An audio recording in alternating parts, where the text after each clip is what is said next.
Chapter number 11 हम start कर रहे हैं। चैप्टर है जी alcohol, phenol and ether. Ether हमारे स्मार्ट सिलेबस में शामिल नहीं है, तो दो पीछे आर्टिकल रह जाएंगे, अल्कोहल एंड फिनोल। इनको हम इकट्ठे स्टडी करते हैं as they are structurally related to water. Water का स्ट्रक्चर है HOH। अल्कोहल में हम देखते हैं कि वाटर का एक हाइड्रोजन रिप्लेस हो गया H से। फिनोल में वही एक हाइड्रोजन रिप्लेस हो गया किससे? फिनाइल यानी बेंजीन रिंग से, फिनाइल ग्रुप से। तो alcohol and phenol are called as water derivatives. तो सबसे पहले हम पढ़ेंगे अल्कोहल्स। अल्कोहल में जो फंक्शनल ग्रुप है वो है OH।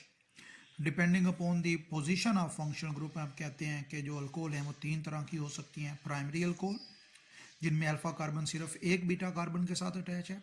सेकेंडरी अल्कोहल जिसमें अल्फा कार्बन आगे दो कार्बन के साथ डायरेक्टली अटैच है। टर्शरी अल्कोहल जिसमें alpha carbon bearing the functional group आगे तीन अलग अलग बीटा कार्बन के साथ अटैच है। तो depending upon the position of functional group हमने कहा कि ये हो सकती है primary, secondary and tertiary. Then सबसे पहले हम पढ़ेंगे जी मेथानॉल। मेथानॉल की प्रेपरेशन आज हमने डिस्कस करनी है। मेथानॉल को पहले तैयार किया जाता था वुड से, वुड की डिस्टिलेशन से इसको तैयार करते थे, लिहाजा इसका नाम था वुड सिपरेट।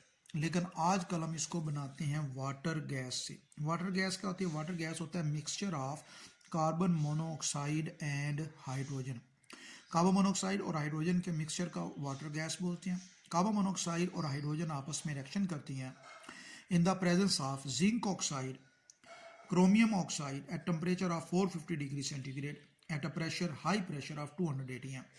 इस हाई टेम्परेचर और प्रेशर पर इन कैटलिस्ट की मौजूदगी में वाटर गैस की दोनों गैसेज आपस में रिएक्शन करती हैं और प्रोडक्ट बनता है मिथाइल अल्कोहल। इससे पहले हमने बात की कि इसको पहले बनाते थे लकड़ी की डिस्टिलेशन से, तो उसका पहला नाम था वुड सिपरेट। अब इस प्रोसीजर को ज़रा डिटेल में देखते हैं। ये हमारे पास वाटर गैस है, कार्बन मोनोऑक्साइड एंड हाइड्रोजन। सबसे पहले हम कार्बन मोनोऑक्साइड और हाइड्रोजन के मिक्सचर को भेजते हैं गैस प्योरीफायर में। गैस प्योरीफायर वो पोर्शन है हमारे अपरेटस का जिसमें हम इन गैसेस को प्योरीफाई करते हैं। अगर इन गैसेस के अलावा मिक्सचर के अंदर कोई गैस है या कोई और दूसरी चीज़ है या डस्ट पार्टिकल्स है तो उनको रिमूव कर दिया जाता है, तो ताकि वो बाद में प्रोसेस में कोई परेशानी क्रिएट ना करें। जब गैस प्योरीफाई हो जाती है फिर इसको हम भेजते हैं कंप्रेसर में। कंप्रेसर क्या करता है? गैस मालिक्यूल्स पर प्रेशर जो पहले था 1 atm उसको बढ़ा के तकरीबन 200 atm कर देता है। इतने हाई प्रेशर पर ये मालिक्यूल एक दूसरे के बहुत करीब आ जाते हैं। जितने ये करीब आएंगे उनका उतना इनका आपस में रिएक्शन करना आसान हो जाएगा। कंप्रेसर्स में फिर इनको भेजा जाता है कैटलिस्ट टावर में। यहाँ कैटलिस्ट मौजूद है जिंक ऑक्साइड और chromium oxide Cr2O3। Zinc oxide और क्रोमियम ऑक्साइड की मौजूदगी में वाटर गैस के दोनों components at high temperature of 450 degree centigrade ये आपस में रिएक्शन करते हैं। इनके रिएक्शन के नतीजे में ये अकॉर्डिंग टू इक्वेशन रिएक्शन हो रहा है और प्रोडक्ट बन रहा है मिथाइल अल्कोहल। मिथाइल अल्कोहल बनता है। उस मिथाइल अल्कोहल, ये temperature at 450 degree centigrade, methyl alcohol आसानी से वेपराइज होने वाला एक कंपाउंड है। तो इस हाई टेम्परेचर पर मिथाइल अल्कोहल जो बनेगी वो वेपर फॉर्म में होगी, गैसियस स्टेट्स में होगी। लिहाजा फिर हम इसको भेजते हैं यहाँ से कंडेंसर में। कंडेंसर क्या करता है? टेम्परेचर को रिड्यूस करता है। जैसे ही टेम्परेचर रिड्यूस होता है तो जो प्रोडक्ट है मिथाइल अल्कोहल यानी मेथानॉल फौरन लिक्विड फॉर्म में चेंज हो जाता है, उसको यहाँ से कलेक्ट कर लिया जाता है।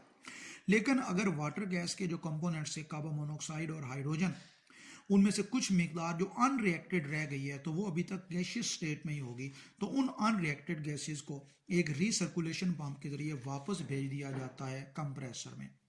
कंप्रेसर दोबारा उन पर प्रेशर बिल्ड करेगा, वो दोबारा एक दूसरे के करीब आएंगे, फिर अगेन उनको कैटलिस्ट की मौजूदगी में हीट किया जाएगा, फिर मेथानॉल बनेगी और इस तरह ये प्रोसेस सर्कुलेट करता रहता है।